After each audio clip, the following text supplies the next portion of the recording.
وہاں پر اور ان کے ہمراہ جے ڈی وینس تھے. انہوں نے کہا تھا کہ صدر ٹرمپ کی مدد سے ان کے ساتھ مل کے ہم ایران اور امریکہ کے درمیان جو جتنی بھی مس انڈرسٹینڈنگز ہیں ان کو ختم کر کے معاملے کو سیٹل کرنے کی ہم طرف جائیں گے. امن کے لیے ایران کے مثبت کردار کو جو پاکستانی پرائم منسٹر ہیں انہوں نے کہا کہ بہت سراہتے ہیں. بالکل ایسا ہی ہے. یہاں پر ہم ان کی باڈی لینگویج بھی تینوں وفود کی دیکھیں تو بڑی پازیٹیو ہے, جہاں پر امن کی بات کی جا رہی ہے, امن کو پروموٹ کیا جا رہا ہے. اور ہم اپنے وزیر اعظم کی, فیلڈ مارشل کی کوششوں کو آج یہ سمر دیکھ رہے ہیں جہاں پر پاکستان کا اتنا نام بلند ہو چکا ہے اور یقیناً پاکستان کا پرچم بلند ہو چکا ہے. پاکستانیوں کے لیے بڑا پراؤڈ مومنٹ ہے یہ, اور یقیناً یہ جو سلسلہ اس وقت گفتگو کا جاری ہے, ہم سب پر امید ہے کہ کوئی اچھا ہی نتیجہ سامنے آئے گا. اور یہ جو آج بہت بڑے مذاکرات ہو رہے ہیں اس کی یقیناً پاکستان نے میزبانی کی ہے اور پاکستان ہی اس کو انعقاد کرانے کے لیے پیش رہا ہے. اور پاکستان نے آپ نے ایک چیز نوٹس کی ہوگی, کبھی بھی یہ معاملہ لیٹ ڈاؤن نہیں کیا. پاکستان میں خواب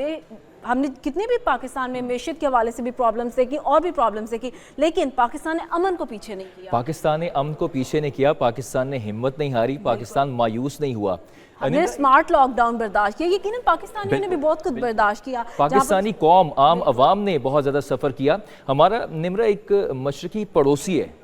وہ پچھلے ایک دہائی سے پاکستان کو تنہا کرنے کی بہت زیادہ بات کرتا تھا, کوشش بھی کرتا تھا, لیکن آپ یہ دیکھ رہے ہیں کہ آج وہ تنہا کھڑا ہے. بالکل ٹھیک ہے, پاکستان کے ساتھ پوری دنیا کھڑی ہے. پاکستان امن کے سفیر کے طور پہ, پاکستان کا نام امن کے سفیر کے طور پر گونج رہا ہے, اور اس کے جو مناظر ہیں وہ پوری دنیا اس وقت اپنی ٹی وی سکرینز پر اس کو وٹنس کر رہی ہے. اس وقت پوری دنیا کی میڈیا کو کھول کے دیکھ لیں, ان کی first headline, first website پہ صرف پاکستان کا ذکر ہے. پاکستان کو امن کا خواہاں, پاکستان کو ایک امن کی پہچان کے طور پر دیکھا جا رہا ہے. جس بھی آپ نیوز پیپر کو اس وقت اٹھائیں گے, first headline, first breaking صرف پاکستان کی ہے. یقیناً پاکستان کے مثبت کردار کو سراہا جا رہا ہے پوری دنیا میں, جو کہ کوئی بھی نہ کر سکا. یو این, اس کے علاوہ دیگر اور بڑی کنٹریز ہیں پاکستان پہ, پاکستان کے لحاظ سے, معیشت کے لحاظ سے پاکستان کے سامنے اور بھی بہت بڑی کنٹریز تھی, جو کہ اگر ہم کچھ دیر پہلے پہ لے جائیں, جہاں پر بالکل ایک رات تھی جب ڈونلڈ ٹرمپ نے کہا تھا کہ آج میں بہت بڑا حملہ کر دوں گا ایران پہ, لیکن پاکستان کے وزیر اعظم, پاکستان کے فیلڈ مارشل آگے بڑھے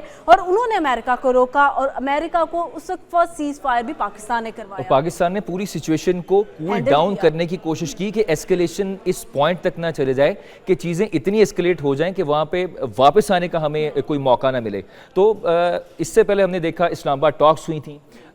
وہ معاملہ تھوڑا طول اختیار کیا, اس میں کوئی ہمیں میجر بریک تھرو نہیں ملا. تو یہ جو آپ کو پتہ ہے نمرہ, یہ جو سمٹ ہے اس کو لیک لوسرنے کا نام دیا گیا ہے. اس کی وجہ ہے کہ برگن اسٹاک ایک تفریحی سیاحتی مقام ہے سوئٹزرلینڈ میں, اور اس کے سامنے ایک بڑی خوبصورت سی جھیل ہے, اور اس وجہ سے اس کو لیک لوسرنے سمٹ کا نام دیا گیا, کیونکہ اس جو لیک ہے اس کا نام یہ ہے, تو اسی وجہ سے اس سمٹ کو لیک لوسرنے کا نام دیا گیا ہے. بالکل, ہم اپنے ناظرین کو اس برجن اسٹاک کے ریزورٹ کے حوالے سے ایک ایک اپڈیٹ دے رہے ہیں جو کہ وہاں پر ہو رہا ہے. اپنے ناظرین کو آگاہ کیا جا رہا ہے تاکہ ان کو بھی پتہ چلے پاکستان کا کردار یہاں پر کیا ہے اور کہاں کہاں سے پاکستان کے لیے تعریفیں آ رہی ہیں, پاکستان کا شکریہ ادا کیا جا رہا ہے. یقیناً پاکستان کی میزبانی میں آج بڑے مذاکرات ہو رہے ہیں, ہم تاریخی لمحات دیکھ رہے ہیں اور پاکستان کا کردار دیکھ رہے ہیں جو کہ بڑا ہی بہترین رہا ہے. جے ڈی وینس کی جانب سے بڑی تعریف کی گئی ہے اور پاکستان کی قیادت کو سراہا گیا ہے کہ کس طرح پاکستان کی قیادت نے نہ صرف اپنی کنٹری کے لیے, نہ صرف خطے کے لیے, بلکہ پوری دنیا کے لیے امن قائم کیا ہے.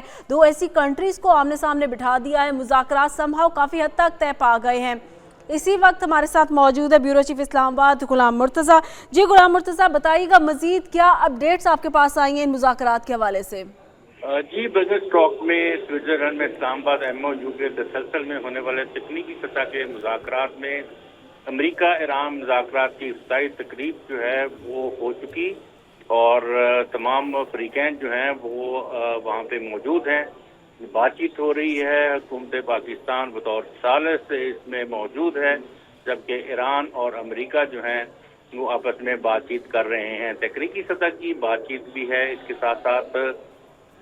گڈ جسٹس جو ہیں وہ ایک دوسرے کے ساتھ ایکسچینج ہو رہے ہیں. پہلا موقع ہے کہ دونوں فریقین ایک دوسرے کے آمنے سامنے جو ہیں وہ بیٹھے ہیں, اور یہ ایک اہم موڑ ہے جو پاکستان کی کوششوں کی وجہ سے دنیا کو بچایا گیا ہے اس جنگ سے, جس جنگ کے اثرات جو ہیں پوری دنیا میں پھیل سکتے تھے. پاکستان نے وہ آگ جو بھڑک رہی تھی, اس آگ کو پاکستان نے ٹھنڈا کیا ہے, اور پاکستان نے یہ تمام جو کام ہے وہ کیا ہے. پاکستان, سعودی عرب, ترکیہ اور مصر بھی ایک جگہ جو ہے کائرو میں मसरूफ हैं और वहाँ वजारत खारजा जो है वो उसकी के मुताबिक मुकालमी और सफारतकारी के हवाले से वहाँ पे इलाकाई हल का पुरअज़म जो इरादा है वो किया जा रहा है। इसमें 4 मुल्की ये R4 इसका नाम है, काहिरा में ये मीटिंग हो रही है और इस मीटिंग के अंदर जो इस्लामाबाद मफाहमती यादाश्त है उस पर किस तरह से अमल दरामद किया जाएगा, किस तरह से ताउन को फ़रोग़ दिया जाएगा, तरजीही शोबे क्या होंगे और किस तरह से पाकिस्तान, ईरान और अमेरिका के दरमियान जो है वो मामला रीजनल हवाले से भी और दीगर जो मामला हैं उनके हवाले से कैसे बेहतरी की जानिब जाएंगे। इसके साथ साथ जेडी वैंस जो कि अमेरिकन वाइस प्रेसिडेंट हैं वो भी वहाँ पे मौजूद हैं, वज़ीर आज़म शहबाज शरीफ और फील्ड मार्शल सैयद आसिम मुनीर के साथ ईरानी वफ्द जिसकी सरबराही बाकर कालीबॉफ कर रहे हैं, उन्होंने मुलाकात की और दो तरफा ताल्लुकात समेत ईरान अमेरिका तकनीकी मुज़ाकरात को आगे बढ़ाने के हवाले से। गुलाम मुर्तज़ा साहब, मैं इधर एक चीज़ ऐड करना चाहूँगी और आपसे भी इसके बारे में जानना चाहूँगी। जेडी वैंस की जो पर्सनैलिटी है वो हमने हमेशा से देखी, बड़ी अमन पसंद और बड़ी निगोसिएशन उनके अच्छे रहे हैं। तो अब आपके ख्याल से ईरान ने जो इतने पॉइंट्स पर कभी ऐसा रिजिडिटी नहीं दिखाई, लेकिन अब हमने देखा, तो आपके ख्याल से क्या वो प्रीवियस अपने एक्सपीरियंस की बेस पे ये कर रहे हैं? 2015 में भी जब हुआ और दोबारा उनके साथ वादा खिलाफी की गई और फिर हमने 2025 में भी देखा उन पर अटैक किया गया। क्या ईरान इस वक्त इस चीज़ से डरा हुआ है जो कि जब नई हुकूमत आती है, नई उनका सदर आता है, नई पॉलिसीज़ ले आता है ईरान के लिए?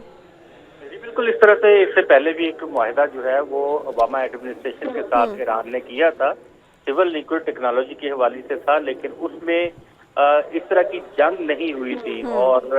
वो मुआहिदा जो था वो यही था कि ईरान को रिस्ट्रिक्ट किया जाए और उसको कहा जाए कि आप एटॉमिक पावर जो है वो हासिल नहीं करेंगे और किसी तौर पे भी ये नहीं होगा कि आप न्यूक्लियर पावर जो है उसको बनाएं और न्यूक्लियर वेपन्स बनाएं या आप इसको वॉर के लिए इस्तेमाल करें। लेकिन एक मुआहिदा ये ज़रूर था उनका आपस में कि एक MOU था वो भी, लेकिन उस MOU को सदर डोनाल्ड ट्रंप हैं वो बेहतर नहीं समझते थे। अभी उन्होंने इसी वजह से जो बातचीत इससे पहले भी हो रही थी, 1 महीना पूरा बातचीत चली है, जब ओमान में आखिरी मुज़ाकरात हुए हैं और उस दिन मुज़ाकरात के अंदर ये बात तय हो गई थी कि प्रिंसिपली ईरान ने एग्री कर लिया था कि वो एटमी हथियार नहीं बनाएगा और सिविल जो पावर है उसके लिए इस्तेमाल करेगा न्यूक्लियर टेक्नोलॉजी का। लेकिन उसी रोज जो हमारे अपना इसराइल के, माफ कीजिएगा, इसराइल के जो नेतन्याहू हैं वज़ीर आज़म, उन्होंने इस हद तक पॉइजन किया सदर डोनाल्ड ट्रंप को कि वो अमला आवर हो गए और वो 28 फरवरी का दिन जो है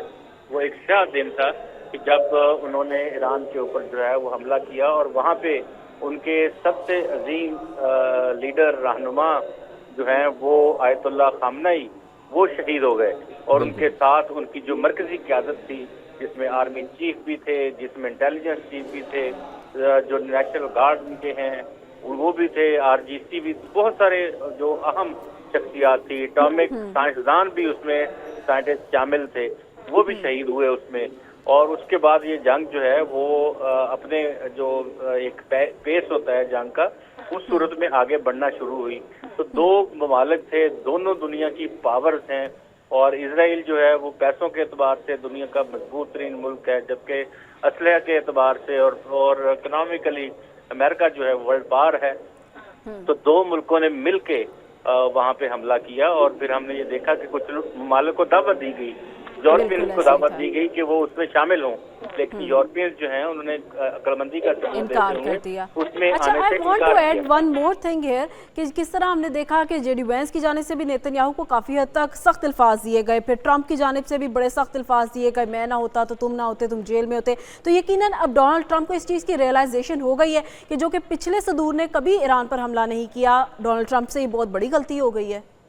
बिल्कुल इसी तरह से था, क्योंकि ये बातों की हद तक तो इस तरह के बयानात और इस तरह की तमाम चीज़ें अमेरिका करता आया है और 70-50-60 साल से, जब से ईरान जो है वो उसमें शहनशाहियत का जो है वो फॉल हुआ था, शहनशाह ईरान जो है उनको मुल्क बदर किया गया था, तो उस वक्त से ऑनवर्ड ये बयानात, ये इस तरह के थ्रेट्स इनको मिलते रहे हैं और सैंक्शंस उस वक्त से लगी हुई हैं। ये आप देखिए कि एक मुल्क जो है 50-55 साल की सैंक्शंस में गुजारा कर रहा था और दुनिया के साथ ना दुनिया उनसे उनका तेल खरीद सकती थी, ना वो खुद बेच सकता था, ना वो कोई बैंकिंग ट्रांजैक्शंस कर सकता था। ये भी आप अंदाजा लगाइए कि बैंकिंग ट्रांजैक्शन भी नहीं कर सकते थे। उन्होंने जो ट्रेड की है वो बार्टर ट्रेड की है। वो अशिया फरोख्त करते थे ईरान वाले और उनके अगेंस्ट अशिया ही लोगों से लेते थे, क्योंकि बैंकिंग सेक्टर इस्तेमाल नहीं किया जा सकता था। तो ये इतना वक्त उन्होंने गुजारा और अपने आप को मजबूत किया। और आज इस 4 महीने की जंग ने ये बात, 5 महीने की जंग ने ये साबित कर दी 3-4 महीने में कि ये जो जज्बे हैं उनसे जंगें लड़ी जाती हैं, ना कि असलहा के जोर पे जंगें लड़ी जाती हैं। पूरी आयरन डोम की बात हम जब बचपन से सुनते आ रहे हैं कि आयरन डोम है और वो इजराइल के ऊपर कोई भी हमलावर नहीं हो सकता, अगर कोई मिसाइल करे मारेगा, कोई चीज तैयारा को बॉम्ब कराएगा तो वो जनाब उसको बड़ी सेफ्टी है। लेकिन हमने देखा कि आयरन वो डोम सब तो रेत की दीवार ही साबित हो गया। वो तमाम चीजें उन सब के होते हुए ईरान ने हमले भी किए और वहां अपने नताइज भी हासिल किए। हम कोई किसी भी की फ्रीक को फेवर नहीं कर रहे हैं, लेकिन एक तरीकाकार है कि जंग के हवाले से कोई भी मुल्क जो पहल करता है उसको ये कहा जाता है कि ये हमलावर है और जिसके ऊपर जंग मुसल्लत की जाती है। ईरान ने कहा था कि हम जंग नहीं करना चाहते, हम पुरअमन हैं, हम बातचीत के जरिए से मसाइल का हल चाहते हैं। और बातचीत हो गई थी। इवन के जो ओमान के अमीर थे उन्होंने ये बात की और जो लोग ओमान के जिम्मेदारान हैं सल्तनत ऑफ ओमान के, वो जो मुज़ाकरात में बैठे थे उन्होंने पूरी दुनिया को ये बात बताई कि यहाँ तो नतीजा कर लिया गया था, हम तो पूरे रिजल्ट जो है हासिल कर लिए थे, फिर ये हमला क्यों हो गया। 27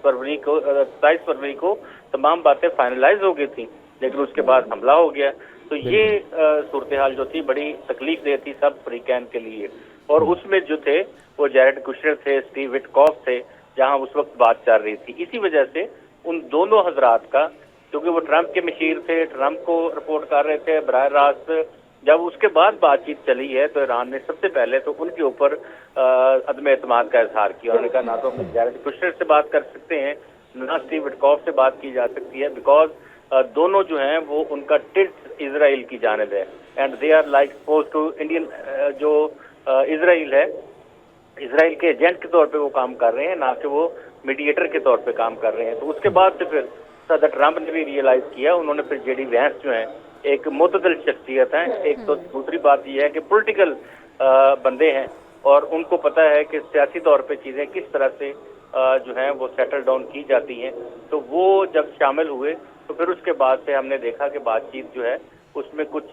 नरमी आनी शुरू हुई और बातचीत आगे बढ़ती रही। फिर ऐसे मौके भी आए कि फिर दरमियान में कि उन्होंने कहा कि हम अमेरिका ने ये कहा कि हम कोशिश करेंगे कि हम इसको तबाह कर दें, इसको ख़त्म कर दें, इसकी बैरियर ख़त्म कर दें, उसका एयर फ़ज़ाइया ख़त्म कर दें, उसकी नेवल के जो अफदोज़े हैं या उनके पास जहाज है। बिल्कुल, ये तो रेटरिक होता है ना, अपने दुश्मन को या जो आपके अगेंस्ट होता है कोई भी मुल्क या कोई कौम, उसका मोराल डाउन करने के लिए ये रेटरिक जो होता है वो तो बिल्कुल चलता है। अच्छा गुलाम मुर्तज़ा, आप ये बताइएगा, ये जो MOU साइन हुआ 14 पॉइंट्स का, यहाँ पर अगेन हमने एक पॉइंट देखा कि अमेरिका ने फिर मुतालबा किया है कि जो अफजूदा यूरेनियम है वो ईरान कहीं मुंतकिल करे। तो आपको लगता है कि इस मामले